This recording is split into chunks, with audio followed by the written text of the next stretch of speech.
A'udzu billahi minasyaitonir rajim. Bismillahirrahmanirrahim. Alhamdulillahi rabbil alamin wa bihi nasta'inu ala umurid dunya waddin. Wassalatu wassalamu ala asyrafil anbiya'i wal mursalin wa ala alihi wa ashabihi ajma'in. Amma ba'du. Para bapak jamaah Musalla Nurul Hasanah yang dimuliakan Allah Subhanahu wa taala.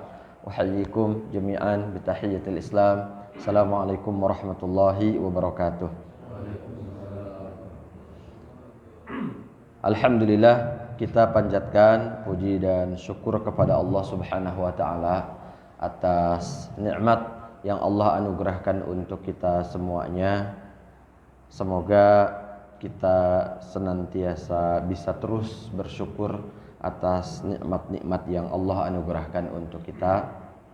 Salawat dan salam semoga senantiasa tercurah limpahkan untuk kedua kita Habibana wa Nabiyana Muhammad sallallahu alaihi wasallam serta keluarga, sahabat dan segenap umatnya hingga yaumul qiyamah. Pada pagi hari ini insyaallah kita akan membaca surat Al-Falaq, ya, surat Al-Falaq yang di dalam hadis Rasulullah Shallallahu Alaihi Wasallam dinamai dengan salah satu dari al-mu'awwidzatain. Jadi al-mu'awwidzah itu surat perisai, itu perisai. Kemudian ujungnya tain itu artinya ada dua perisai, yaitu Al-Falaq dan An-Nas, itu Al-Mu'awwidzatain. Ada kisah sebelum masuk ya, ada kisah yang merupakan asbabun nuzul, sebab turunnya surat Al-Falaq dan An-Nas, karena memang Al-Falaq dan An-Nas ini turunnya bareng. Jadi Rasulullah SAW sakit yang ternyata ada orang Yahudi yang menyihir beliau, namanya Labid bin Al-Asham, atau ada yang menyebutnya Labid atau Lubaid, karena memang tulisan Arab itu kan tulisannya sama, kalau tidak ada harokatnya itu jadi memang sama gitu, orang bisa bacanya Labidun atau Lubaidun, itu bisa. Makanya tadi ada perbedaan orang-orang yang baca nama dia itu siapa. Jadi dia seorang memang yang punya dengki, hasad kepada Rasulullah SAW. Lalu Rasulullah disihir, kata Ummul Mukminin Siti Aisyah radhiyallahu anha itu, sampai Rasulullah merasa dia itu melakukan sesuatu padahal beliau tidak melakukan apa-apa. Kemudian sihir yang dilakukan oleh Lubaid ini dalam sisir, kemudian ada rambut, kemudian ada dari kurma gitu ya, dari ini pelepah kurma ditaruh di sebuah sumur gitu. Di sebuah sumur diikat gitu, diikat. Dan kemudian Allah Subhanahu wa taala memberitahukan kepada Rasulullah melalui malaikat Jibril, lalu sihir itu diambil dan dikubur. Setelah itu Rasulullah sallallahu alaihi wasallam kemudian mendapatkan surat Al-Mu'awwidzatain ini, dan beliau pun sembuh seperti sedia kala gitu. Nah, itu di antara cerita yang melatar belakangi turunnya surat Al-Falaq dan An-Nas. Baik, kita sama-sama baca surat Al-Falaq. A'udzu billahi minasy syaithanir rajim.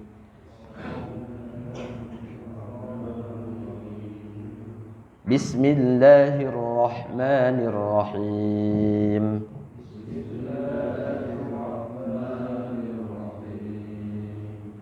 Qul a'udzu birabbil falaq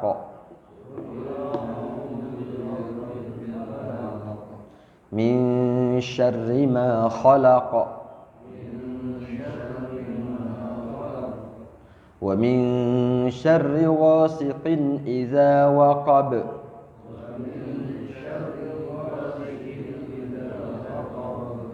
wa min syarrin naffatsati fil 'uqad,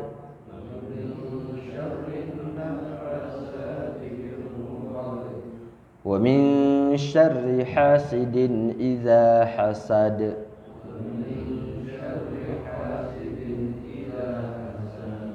Shadaqallahul azim.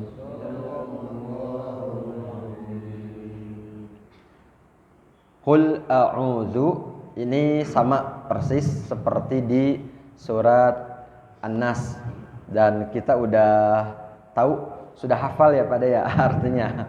Qul, katakan, a'udzu, aku berlindung. Nah, kesananya yang berbeda. Kalau di An-Nas bi rabbin nas, kepada Tuhan manusia. Kalau di sini bi rabbil falaq, kepada Tuhan yang menguasai waktu subuh. Al-falaq itu ternyata artinya waktu subuh, gitu ya. Al-falaq. Kemudian min syarri ma khalaq, dari kejahatan, dari keburukan apa yang Allah ciptakan, makhluk yang Ia ciptakan, makhluk Allah. Jadi ma itu artinya apa? Min syarri ma, dari segala sesuatu, gitu ya. Ma itu apa-apa, dari apa-apa. Min syarri ma, dari apapun, dari kejahatan apapun. Khalaqa, yang Allah ciptakan, gitu ya. Khalaqa. Wa min syarri, dan dari kejahatan, ghasiqin, malam hari, idza waqaba, jika telah gelap gulita. Ada kejahatan yang biasa terjadi di pagi hari, ada kejahatan yang biasa terjadi di malam hari. Wa min syarrin naffatsat, dan dari kejahatan para penyihir perempuan yang meniup, an-naffatsat, gitu ya, para penyihir perempuan. Jadi kenapa diterjemahkan penyihir perempuan? Kan naffats, gitu ya. Naffats itu yang meniup. Kemudian sat, gitu ya, ujungnya itu ada mad, kemudian ada ta. Nah, itu artinya dalam bahasa Arab disebut jama' muannats, perempuan banyak, gitu ya, perempuan banyak. Wa min syarrin naffatsat, dari kejahatan perempuan-perempuan penyihir yang meniupkan sihirnya fil 'uqadi, dalam ikatan-ikatan buhul-buhul, gitu. Buhul-buhul. Kalau kita lihat di film-film sinetron-sinetron, gitu ya, kan ada apa gitu yang memang kadang boneka diikat-ikat, gitu ya, atau apa gitu. Kalau sekarang kan lagi ini ya, lagi trending, lagi viral pesulap merah, gitu. Yang membongkar ini katanya trik-trik dukun-dukun, gitu. Dukun-dukun. Nah, jadi sebenarnya bukan berarti semua dukun itu melakukan praktek dukunnya itu pakai trik, gitu. Karena banyak dukun-dukun yang melakukan sihirnya itu pakai jin, gitu. Itu ada dari dulu juga ada, gitu. Dukun-dukun kan tadi di masa Rasulullah SAW itu juga dukun banyak, di kita juga banyak. Dulu waktu kita baca di ayat-ayat tentang kisah Nabi Musa yang menghadapi para penyihir Fir'aun, itu juga penyihir-penyihir dukun-dukun di masa Fir'aun. Nah, jadi banyak, gitu ya, dukun-dukun itu. Wa min syarrin naffatsati fil uqad, dan dari kejahatan para penyihir perempuan yang meniupkan sihirnya di dalam buhul-buhul yang diikat. Kemudian yang terakhir di ayat yang kelima, wa min syarri hasidin, dan dari kejahatan orang yang dengki. Hasid itu orang yang dengki. Kita udah biasa, bahkan sepertinya udah jadi bahasa Indonesia kata hasad gitu ya. Hasad itu artinya dengki. Hasad itu bahasa Arab yang dalam bahasa Indonesia sudah sering kita gunakan. Kita sudah tahu artinya hasad, dengki. Jadi kalau hasid itu orangnya yang dengki, kalau hasad itu perbuatannya. Nah, di sini wa min syarri hasidin, dari kejahatan orang yang dengki, idza hasada, ketika dia berbuat dengki. Ketika dia melakukan kedengkian. Melakukan kedengkian. Jadi di sini di surat Al-Falaq ini banyak kata yang diulang. Jadi insya Allah kita semakin hafal maknanya ya. Jadi min syarrinya itu ada 4 kali. Min syarri di ayat 2, 3, 4 dan 5 gitu ya. Min syarri. Kalau di surat An-Nas ada beberapa ayat yang diulang-ulangnya itu tentang sifat Allah, bukan diulang, maksudnya ada beberapa sifat Allah yang disebutkan di ayat 2, 3 dan 4 gitu ya. Di ayat 2 dan 3 ya. Maksudnya 1, 2 dan 3. Jadi salah. 1, 2 dan 3 itu menyebutkan 3 sifat Allah ya. 3 sifat Allah. Kalau di surat Al-Falaq ini sifat Allahnya 1 saja di ayat 1. Qul a'udzu birabbil falaq. Allah yang menguasai waktu subuh. Allah yang mengendalikan, yang mengatur waktu subuh. Kemudian min syarri, nah dari kejahatan-kejahatannya ini diulang karena ada beberapa kejahatan yang disebut di sini. Pertama di ayat 2, min syarri ma khalaq, dari kejahatan apapun yang ada dalam makhluk Allah, makhluk yang Allah ciptakan. Di dalam tafsirnya itu Imam Jalaluddin Al-Mahalli, Jalaluddin As-Suyuti ya bagiannya kalau di akhir gitu. Imam Jalaluddin As-Suyuti itu mengatakan min hayawanin mukallafin wa ghairi mukallafin wa jamadin kasammi wa ghairi dzalik. Min hayawanin, dari makhluk. Hayawan itu sebenarnya binatang gitu kan, hewan gitu ya. Hewan, tapi di sini hayawan yang dimaksud ini termasuk manusia gitu. Maksudnya kan ada definisi di dalam ilmu mantik ya. Ilmu mantik itu ilmu logika dan retorika gitu ya. Ilmu logika dan retorika yang mendefinisikan manusia adalah hayawanun natik, artinya binatang yang berakal gitu. Binatang, maksudnya binatang itu yang hidup di muka bumi gitu, yang bisa bergerak, tapi bedanya dengan makhluk yang lain ya. Makhluk yang lain, kalau manusia itu diberikan akal oleh Allah Subhanahu wa taala. Makanya definisinya manusia itu al-insanu hayawanun natiq, hewan yang bisa berpikir, yang punya akal.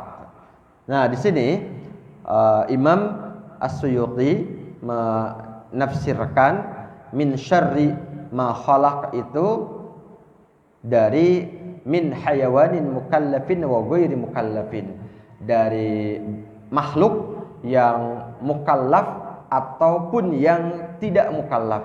Kalau yang mukallaf itu adalah jin dan manusia.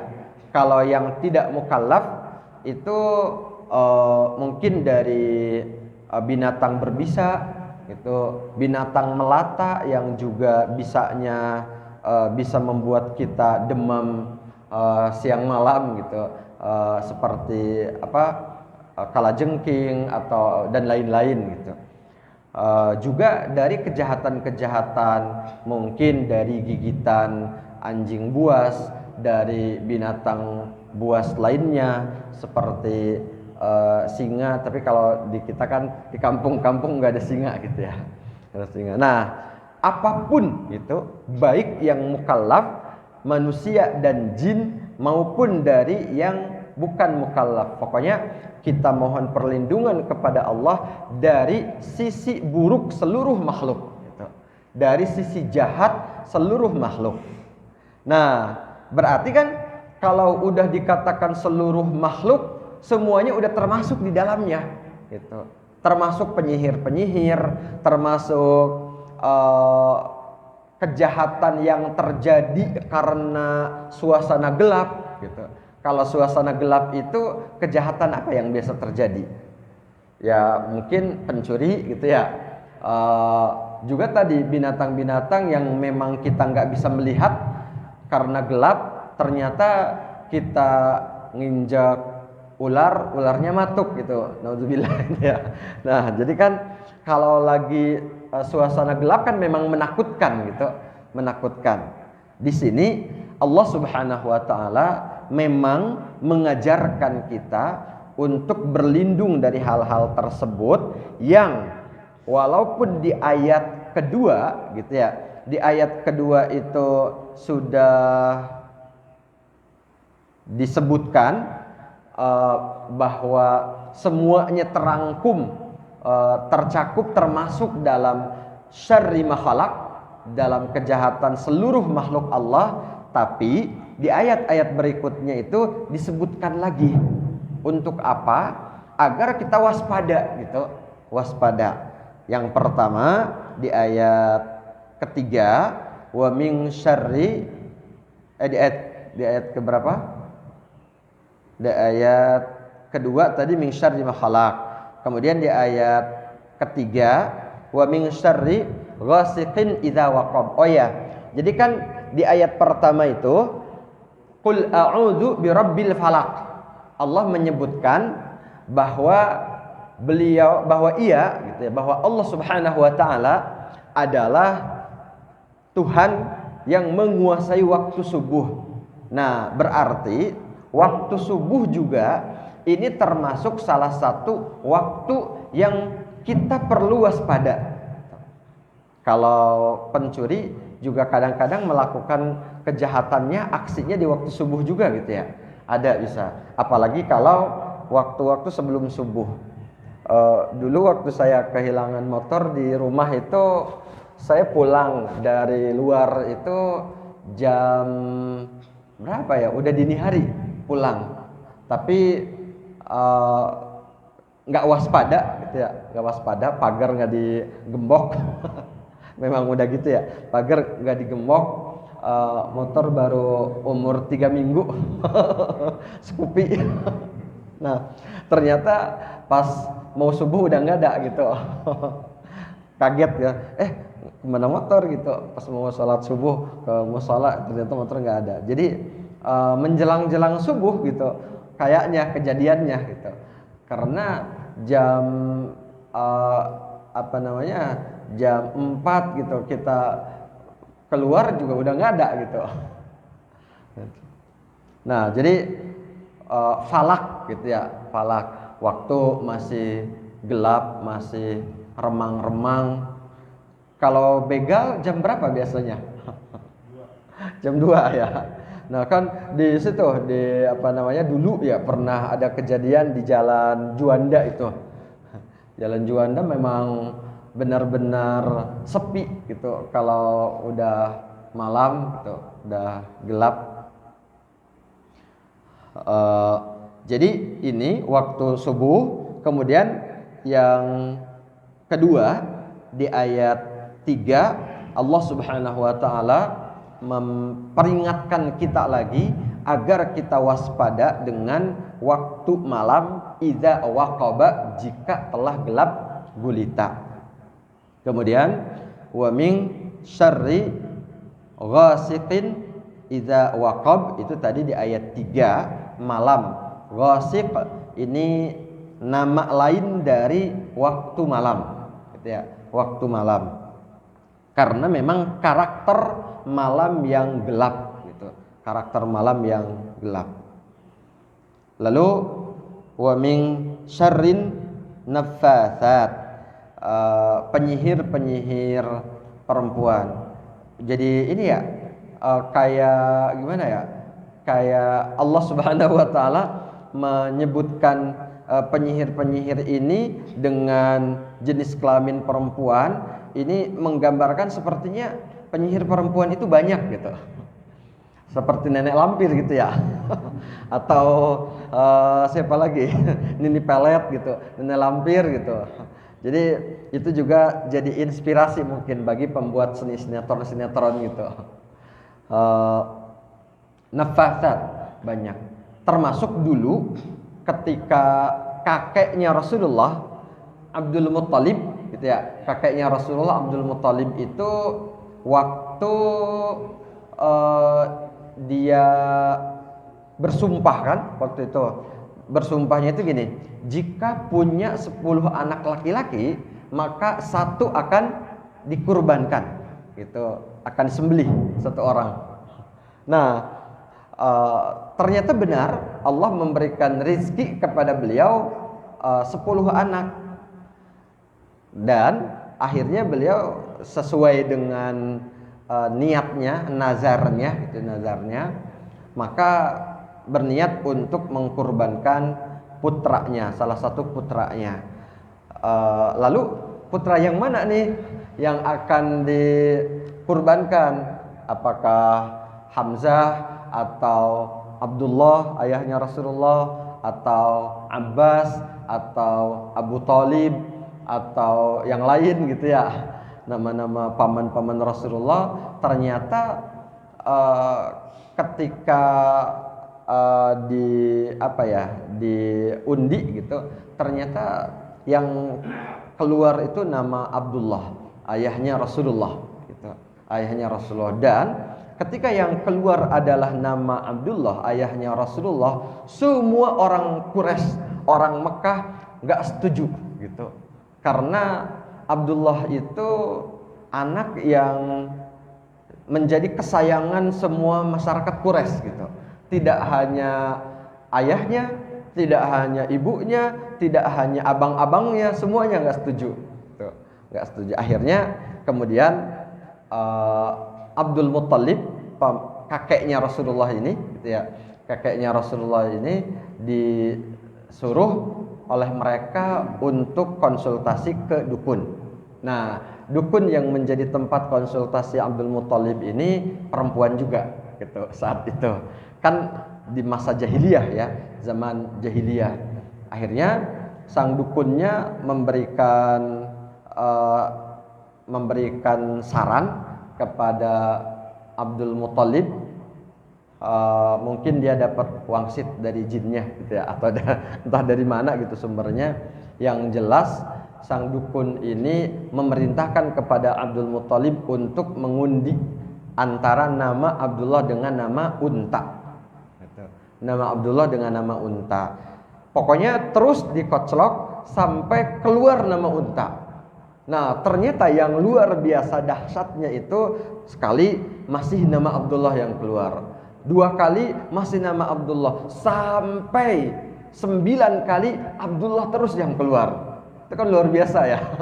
Dan setiap kali nama Abdullah yang keluar, berarti Abdul Muttalib harus mengganti. Jika ingin menyelamatkan nyawa Abdullah itu, harus mengganti dengan mengorbankan 10 ekor unta.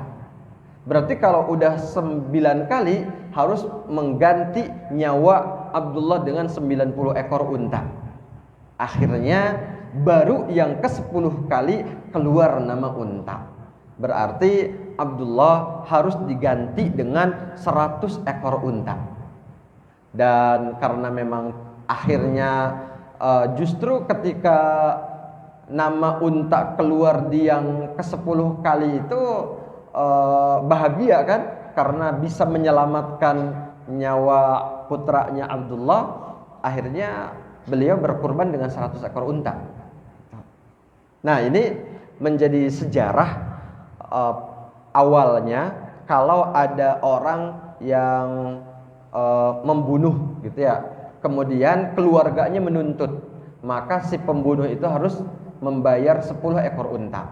Awalnya dulu begitu. Tapi sejak kejadian itu, kejadian Abdul Muthalib mengganti nyawa Abdullah dengan 100 ekor unta, maka sampai saat ini kalau ada orang yang membunuh salah orang gitu ya, atau membunuh tidak sengaja, maka itu harus diganti dengan diat 100 ekor unta gitu. Sejak kejadian itu. Nah, jadi itu juga nyambung ke bahwa yang memberikan nasihat kepada Abdul Muthalib, kakeknya Rasulullah, itu adalah dukun yang berjenis kelamin perempuan gitu. Ya, walaupun kalau kita merujuk kepada fakta, ya pastinya yang laki-laki sangat-sangat banyak juga, termasuk yang disampaikan oleh mufassir, para ulama ahli tafsir tadi dalam menafsirkan itu menyampaikan kisah terkait dengan asbabun nuzul. Orang Yahudi yang menyihir Rasulullah juga laki-laki, yaitu Labid atau Lubaid tadi. Ya, walaupun kemudian berikutnya katanya anak-anak perempuannya Labid ini juga jadi penyihir-penyihir gitu. Ya, penyihir. Nah, ini di sini kita, walaupun di ayat 2-nya min syarri ma khalaq ini seluruh makhluk, tapi kemudian disebutkan lagi di ayat 3 malam hari, keburukan yang biasa terjadi di malam hari, kemudian keburukan para penyihir dari sihir-sihirnya, dan keburukan orang-orang yang hasad. Dan orang-orang yang hasad itu orangnya seringkali nggak jauh-jauh dari kita gitu kan. Yang namanya hasad itu orang yang biasa berinteraksi, bergaul dengan kita. Hasad itu mungkin ada teman yang cemburu dengan kesuksesan kita, mungkin ada saudara yang yang terprovokasi oleh provokasi orang yang mengadu domba, dan lain-lain, orang-orang dekat gitu. Bahkan yang banyak disebutkan, termasuk ada dalam hadis, orang yang juga terkena penyakit hasad itu diantaranya bahkan ulama gitu. Seorang ulama hasad kepada ulama yang lain, lah kok ulama hasad gitu, kok bisa gitu. Nah, itu namanya juga tipu daya setan. Bisa kalau ulama kan setannya juga level ulama juga gitu, ulamanya setan maksudnya. Jadi untuk menyesatkan ulama. Nah, makanya kenapa surat Al-Falaq dan An-Nas seperti yang pekan lalu kita sampaikan, bahwa ini memang diperintahkan dan dicontohkan oleh Rasulullah SAW untuk sering dibaca sebagai perisai, pelindung, senjata yang Allah anugerahkan untuk kita atas rahman rahimnya Allah Subhanahu wa ta'ala. Qul a'udzu birabbil falaq. Katakan, aku berlindung kepada Tuhan yang menguasai al-falaq, yaitu waktu subuh. Min syarri ma khalaq, dari kejahatan makhluk ciptaan Allah. Jadi kalau di terjemahannya kalimatnya seperti itu, walaupun aslinya dari kejahatan makhluk yang Allah ciptakan gitu ya. Tapi kan sama ininya, maksudnya sama. Lalu wa min syarri ghasiqin idza waqab, dan dari kejahatan yang terjadi di malam hari, ghasik gitu ya, malam hari, idza waqaba, jika telah gelap gulita. Makanya orang tua dulu gitu ya yang punya pamali, kalau pamali itu cuman di kampung Sunda atau di daerah lain juga ada? Ada kan ya? Nah, pamali katanya kalau udah maghrib itu anak-anak jangan main di luar karena ada sandekala gitu. Ada apa? Iya, kalong wewe ya. Iya, iya. Nah, jadi itu bahasa orang tua untuk mengingatkan anak-anaknya, karena memang Allah memperingatkan malam hari itu ya tempatnya di rumah, di dalam gitu. Jangan berkeliaran di luar gitu. Tempatnya, waktunya untuk istirahat. Jadi ghasik malam hari, idza waqab, jika telah gelap gulita, wa min syarrin naffasat, dan dari kejahatan para penyihir perempuan yang meniupkan sihirnya, fil uqadi, di dalam buhul-buhul. Jadi nafasat itu sebenarnya dari kejahatan perempuan-perempuan yang meniup. Kalau terjemahan aslinya begitu, dari kejahatan perempuan-perempuan yang meniup. Itu terjemahan kata aslinya itu begitu. Maksudnya perempuan-perempuan yang meniup itu adalah penyihir-penyihir perempuan yang meniupkan sihirnya gitu. Itu panjangnya dengan tafsir gitu, dengan tafsir. Fil uqadi, di dalam buhul-buhul, wa min syarri hasidin, dan dari kejahatan orang yang dengki, idza hasada, jika dia melakukan kedengkiannya. Jadi mudah-mudahan ini terus kita baca di pagi hari, di sore hari, pagi hari 3 kali, sore hari 3 kali, kemudian menjelang tidur 3 kali. Kalau menjelang tidur itu dibaca terus ditiupkan ke kedua telapak tangan, kemudian usapkan ke badan gitu ya, ke badan kita. Itu namanya ruqyah gitu ya, ruqyah mandiri yang diajarkan oleh Rasulullah Shallallahu Alaihi Wasallam. Walaupun kalau waktu Rasulullah sakit, itu yang meruqyahnya itu malaikat Jibril gitu ya, malaikat Jibril. Nah, baik, itu barangkali untuk pagi hari ini kajian kita surat Al-Falaq. Alhamdulillah lebih singkat karena juga ayatnya juga lebih sedikit dari surat An-Nas. Surat An-Nas 6, Al-Falaq 5. Wallahu a'lam shawab. Shadaqallahul azim. Silahkan jika ada yang ingin bertanya.